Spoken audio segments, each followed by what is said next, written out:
In the 1970s, when asked about rumors that he might leave the Los Angeles Philharmonic and become music director of the New York Philharmonic, Zubin Mehta answered with another question: why would he want to go to New York when he has the Rolls-Royce of an orchestra here?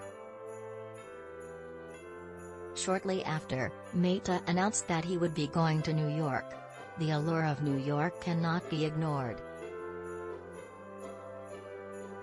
For some time now, New Yorkers have been convinced that Gustavo Dudamel would not succumb to the obvious advances the New York Philharmonic had been making since its current music director, Jaap van Zweden, announced he will be leaving at the end of the 2024 season.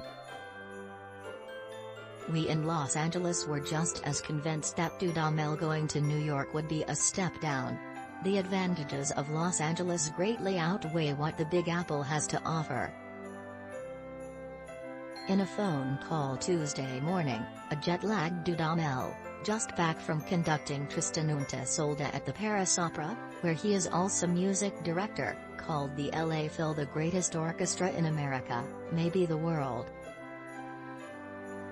But he felt this was a turning point in his life.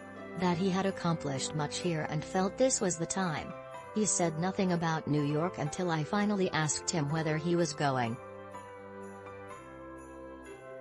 He paused for a second, and sheepishly replied, yes.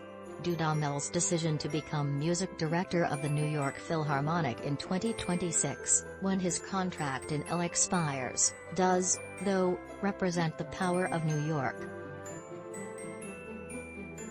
We should have known not to underestimate Deborah Borda, the former Phil head who brought Dudamel to Los Angeles in the first place and who is now the New York Philharmonic's chief executive.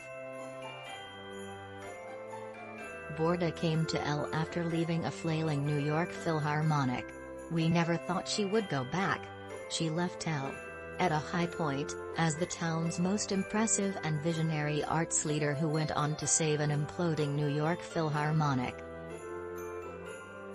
She did wonders in New York, including overseeing the newsmaking renovation of its unloved concert hall. And now one of LA's most important and beloved cultural figures will follow her lead. The New York Philharmonic is America's oldest orchestra. Its history is that of legend. It is the orchestra of Mahler, Toscanini, Bernstein, Boulez,